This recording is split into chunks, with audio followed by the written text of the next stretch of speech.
Consta, how excited are you for your second season in Rochester?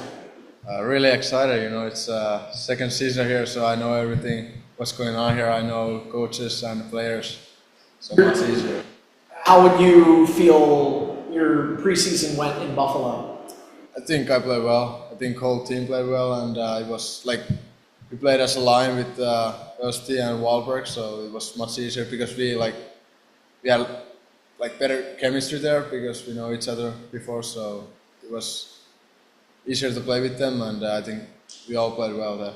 You talking about knowing those guys, you're back here. It feels like almost the entire team is back. Like a lot of players are back in Rochester.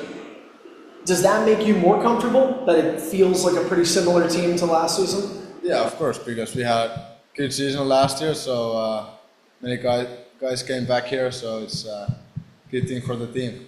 Do you have any individual goals for yourself this year? Stay healthy. That's the biggest thing because I want to get better every day, and if you're injured, you can't do that. And stay healthy, play my own game. Don? Do you think that you look great in preseason, by the way, the games that I saw, of course, I saw on TV, but you look great. Do you feel maybe a little bigger, stronger this year? Yeah, of course. That's what we done this summer to get stronger and faster. So yeah, I think I gained some weight and a little bit faster now. So weight training or what? Yeah, explosive and lift everything. Yeah. Do you have a trainer, or do you just let you go out and work out? Trainer. Good. Good. You're looking great. Yeah. Glad to have you back. Thank you. Tyler, do you have anything? Yeah, Consta, thank you so much for your time this afternoon. Appreciate it. Kind of wanted to piggyback off one of the questions in the room there.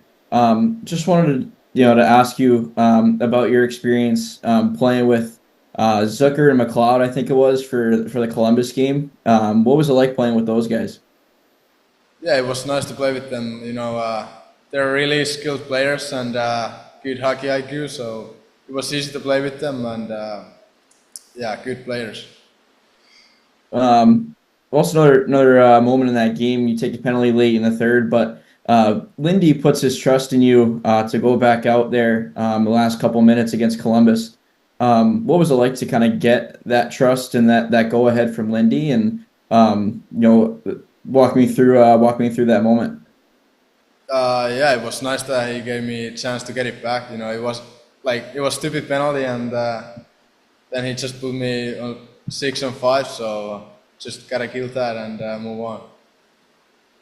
Leo was talking about, it seems like he was saying that your confidence level seems pretty high coming into the season. How would you evaluate where your personal confidence level is at right now?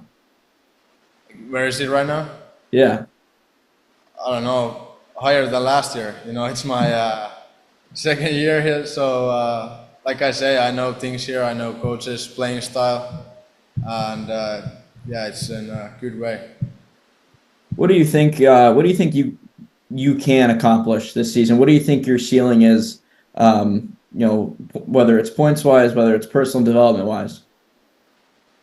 I don't know. Try to do better than last year, because we all are here for. Everyone here wants to play in NHL, so we try to get better every day here and to play in NHL. That's the goal. How did you take your success at the end of last year and be able to carry it over into this season? How I what? How were you able to carry your success from the end of last year and bring that into this season? I don't know. We had a good play up front, but Laval, they had a really good team. We played well against them, and I don't know. Just tried to keep going. How we ended. How do you go about managing the expectations that you have for yourself, and how do you stay grounded or in the moment, so to speak, knowing that your dream of one day playing in the NHL is pretty close? What do you mean? How do you just manage, staying in the moment and being where you are and continuing to develop, even while still knowing that you can be in the NHL one day pretty soon? I don't know. just try to get better every day and like don't think too far. Like yeah, I don't know. Thanks, Consta. Appreciate you. Thank you. Nilo, you're up. Hi, Consta. Is it okay to have a conversation in Finnish?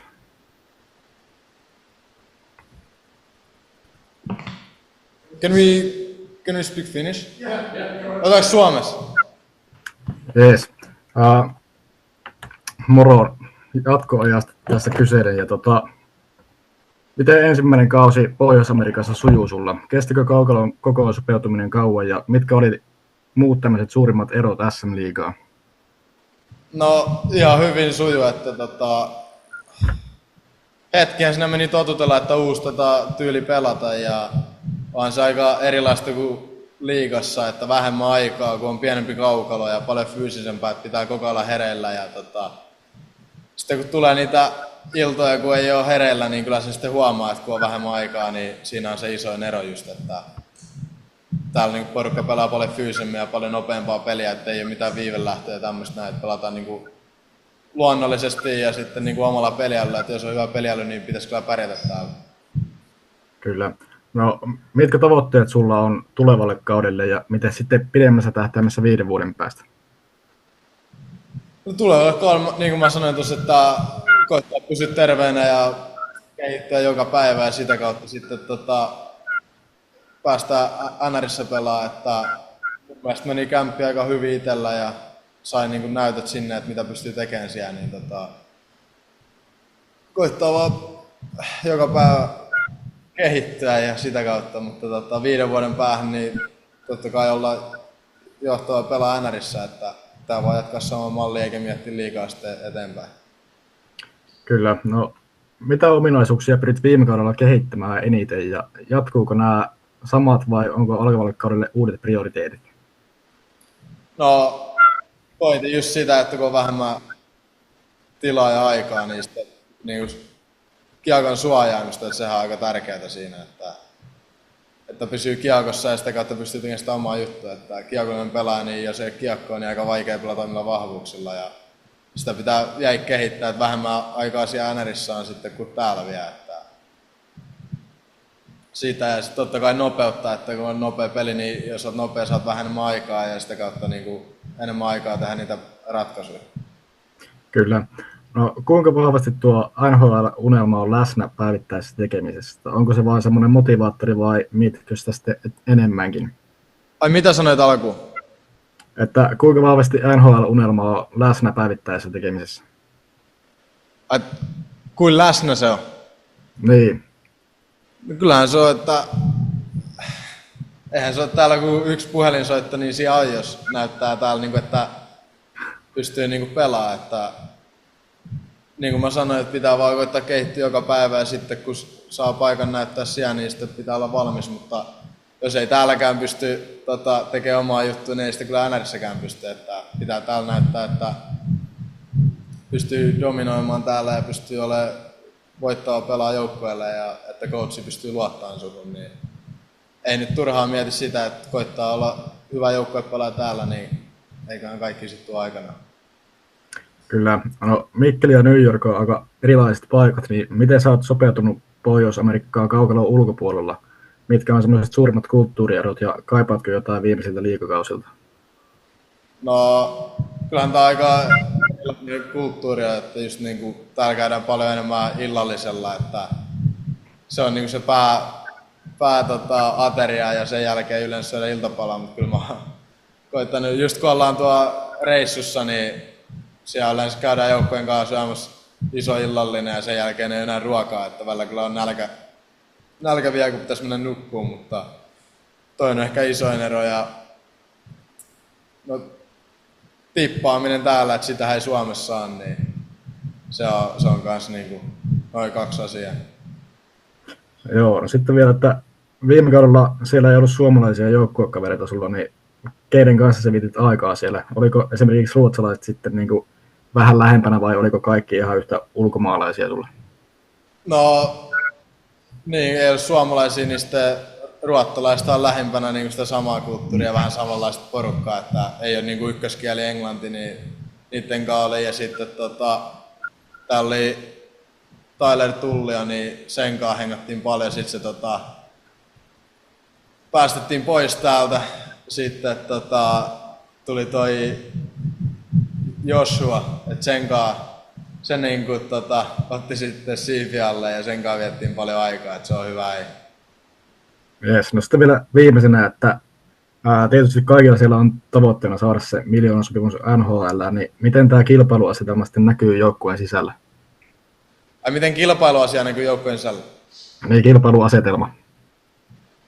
No, kaikkia haluaisi ne ylös päästä, niin ehkä vähän itsekäämpää peliä kuin Suomessa täällä, että muistaa kun pelas Puistola ja Jormakankaan, niin kyllä sinne kiekko liikkuu koko ajan, oli hyvä kemia, niin täällä on huomannut, että välillä sitten porukka ehkä miettii enemmän sitä omaa etua, että sitä niin toivoisi just enemmän omalta kentältä, että olisi niin kuin enemmän sitä yhteispeliä ja luotetaan toisia, että nyt on kyllä syöttää mulle, kun mä oon paremmassa paikassa, että kyllä se niin täällä huomaa, että kaikki haluaa päästä NRiin ja niin sitä kautta.